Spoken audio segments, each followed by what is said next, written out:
μπατσαρδιά γεννιώτικη. Παίρνουμε διάφορα χόρτα, είτε είναι του αγρού που εμείς εδώ μαζεύουμε και μόνοι μας, ή κηπίσια. Όσο περισσότερη ποικιλία χόρτων έχει, τόσο πιο νόστιμη και πιο ωραία γίνεται η μπατσαρδιά. Καθαρίζουμε τα χόρτα, τα πλένουμε, τα ψιλοκόβουμε και τα αφήνουμε στην άκρη. Αυτό βέβαια για να έχουμε ευκολία μπορούμε να κάνουμε την προετοιμασία των χόρτων από την προηγούμενη μέρα. Όταν θέλουμε λοιπόν να φτιάξουμε την μπατσαρδιά, μέσα στα χόρτα βάζουμε και πολλά μυρωδικά. Άνηθο, δυόσμο, μαϊδανό και ό,τι άλλο σας αρέσει από χορταρικό που μοσχοβολάει.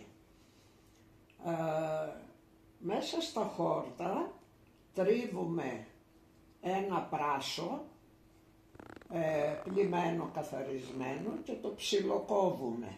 Επίσης μπορούμε να βάλουμε και χλωρά κρεμμύδια. Βάζουμε και ένα μεγάλο ξερό κρεμμύδι, κόβοντάς το κι αυτό σε όσο λεπτό το θέλουμε. Μέσα λοιπόν σε αυτά τα χόρτα, σε μια καβάθα, προσθέτουμε λίγο τραχανά. Εάν δεν έχουμε τραχανά μπορούμε να βάλουμε και ρύζι. Προσθέτουμε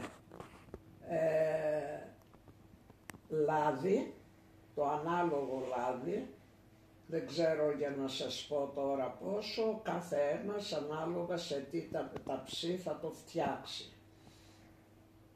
Λοιπόν, λάδι, αλάτι, λίγο μαυροπίπερο και όλα μαζί αυτά τα ανακατεύουμε με τα χέρια μας, ούτως ώστε να πάνε τα υλικά σε όλα τα χόρτα. Τα αφήνουμε στην άκρη και στη συνέχεια σε ένα άλλο σκεύος, πιο μικρό, ας πούμε σε ένα κατσαρολάκι, ρίχνουμε λίγο αλεύρι. Όταν λέω λίγο, να καταλάβουμε ότι αυτό το αλεύρι που θα βάλουμε να μας φτάσει για μία στρώση στο ταψί μας, όχι σκληρή, θα είναι ρευστή.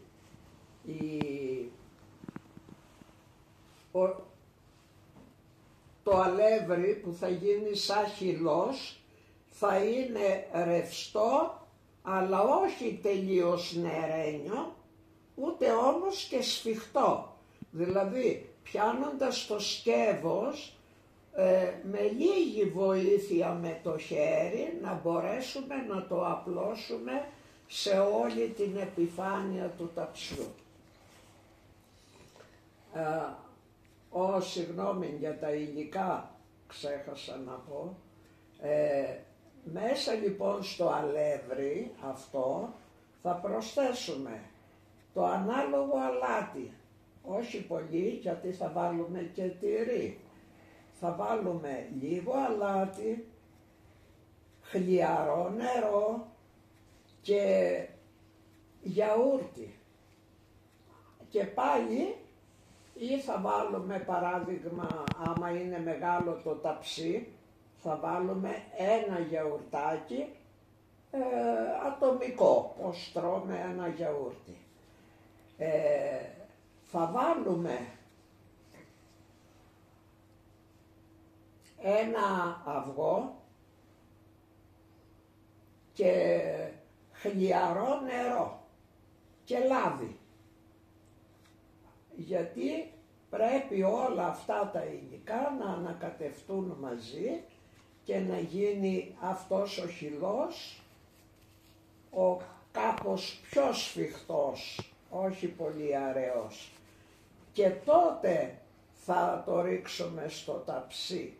Προαιρετικά στο ταψί, αφού το λαδώσουμε, μπορούμε να το πασπαλίσουμε και με καλαμποκίσιο αλεύρι, για να μην μας κολλήσει η ζύμη κάτω. Γίνεται όμως και χωρίς, ανάλογα αν δεν έχετε, ή και από το αλεύρι το κανονικό για όλες τις χρήσεις.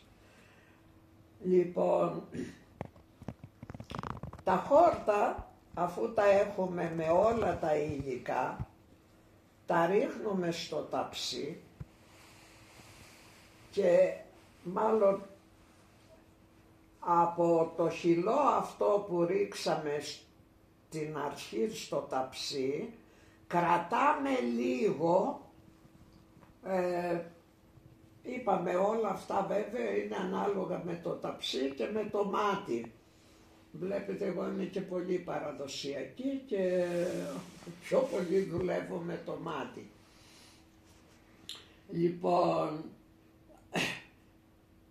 αφήνουμε τον υπόλοιπο χυλό στην άκρη, ρίχνουμε τα χόρτα και απάνω από τα χόρτα τρίβουμε όσο τυρί θέλουμε, φέτα. Αυτό είναι στο γούστο του καθενός. Θέλετε πολύ τυρί, βάλτε πολύ. Απλά θα κανονίζετε το αλάτι, γιατί το τυρί έχει τη δική του αλμύρα. Λοιπόν, ρίχνουμε το τυρί από πάνω, τα χόρτα δεν τα πατάμε, ούτε το τυρί τίποτε. Τα στρώνουμε έτσι απαλά και τα αφήνουμε κούφια να είναι, όχι πατικωμένα. Και αφού ρίξουμε και το τυρί και πάει σε όλη την επιφάνεια του ταψιού, το χυλό που κρατήσαμε προσθέτουμε λίγο λάδι ακόμη, προσθέτουμε να θυμηθώ κιόλας, λίγο νερό και κάνουμε έναν χυλό πολύ ρευστό. Επάνω λοιπόν από το τυρί που είναι πάνω από τα χόρτα, πασπαλίζουμε με το χέρι μας ή καλαμποκίσιο αλεύρι ή και από το αλεύρι για όλες τις χρήσεις. Το πασπαλίζουμε όλο και μετά το χυλό που ετοιμάσαμε να είναι πιο ρευστός, παίρνουμε με τη χούφτα μας και ραντίζουμε όλη την επιφάνεια του ταψιού. Να πάει, όχι να κάνει στρώμα παντού, απλά να πάει σε όλα τα σημεία του ταψιού και στις γωνίες και παντού. Αφού λοιπόν τελειώσει και αυτή η διαδικασία, μπορεί να έχει ξεφύγει το χέρι και να έγινε περισσότερος ο χυλός. Μην διστάσετε να το πετάξετε το υπόλοιπο. Δεν θέλω η μπατσαριά να έχει στρώμα από πάνω πέρα όπως βάλαμε τη βάση του στο ταψί. Θέλω να φαίνονται και τα χόρτα, θέλω να φαίνεται και το τυρί, γιατί ψήνοντάς το παίρνει ωραίες αποχρώσεις. Μετά ρίχνουμε σε όλες τις γωνίες λίγο σκέτο λάδι, όλα με το μάτι όπως σας είπα, δεν μπορώ να πω την ποσότητα, αλλά να καταλάβετε ότι εγώ προσωπικά δεν θέλω οι πίτες που φτιάχνω να είναι πολύ λιπαρές. Γι' αυτό και περιορίζω λίγο το λάδι μου. Και ψήνεται σε φούρνο προθερμασμένο, στην αρχή στους 200 βαθμούς και μετά, αφού δούμε ότι παίρνει χρώμα, τότε με μία σπάτουλα την πατάμε την μπατσαρδιά λίγα ελαφρά από πάνω, όχι όμως από την αρχή, πρέπει πρώτα να ψηθεί κάμποση ώρα. Και μόλις δούμε ότι ξεκολλάει από τα πλαϊνά και πήρε χρώμα, η μπατσαρδιά είναι έτοιμη. Πάνω κάτω ή και με αέρα ή και αντιστάσεις και αέρα, όπως θέλετε ψήνετε. Καλή επιτυχία.